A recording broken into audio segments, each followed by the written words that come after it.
Are you a dog owner? If so, it's essential that you exercise your dog on a regular basis. Exercising will help to keep your dog fit and healthy, as well as happy and energetic. Without proper exercise, your dog will have a much higher chance of becoming overweight, lazy and disobedient. Aside from being a good idea to give your dog some exercise, it's even better to join him or her and get some exercise of your own. You should also try to make it enjoyable for you and your dog, and it doesn't have to feel like a boring routine. Playing fetch is probably one of the most common exercise activities you can train your dog to do. The best way to go about teaching your dog to play fetch is to be prepared to take some time with your dog and be patient. Choose an object that won't hurt the dog, in case it might accidentally hit him or her. Some examples of good fetching toys are tennis balls, ropes, squeak toys, or smaller sticks. Putting a treat inside a toy is a good way to make your dog interested in them. When you start out, let the dog play with it and let him carry it in his mouth or toss it around. Then make sure you continue to play with him or her, that is, pet, give a treat, etc., so that it can relate to the positive attention that it is receiving from you.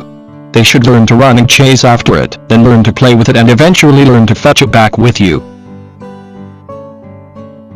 Aware that this might be a slow process at first, so once again, be patient with your dog and don't necessarily expect instant results. An extended leash is a good purchase to consider, however, it will require smarter use by you, the dog owner. You should also bring water along to make sure that your dog stays properly hydrated while exercising. Treats are also a good idea, because they will help provide positive encouragement for your dog. If your community has a dog park, that would be an excellent place for your animal to play around and exercise with other dogs. You can play fetch game with your dog and let him slash or move around without the leash. Make sure you wait until your dog is about 4 months old before getting to the dog park though, so he or she won't get scared or easily bullied by the other dogs.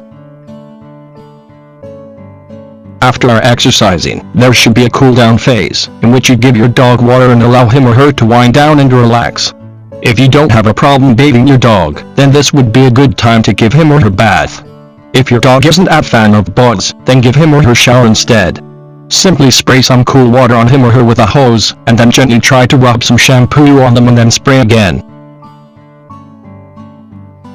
Finally, it's also important to mention that you will need to set limitations for your dog.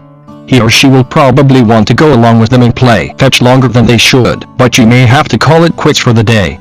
Your dog may be sore or tired the next day if you over-exercise him or her, so just take it easy with them and don't let them do more than their body can handle.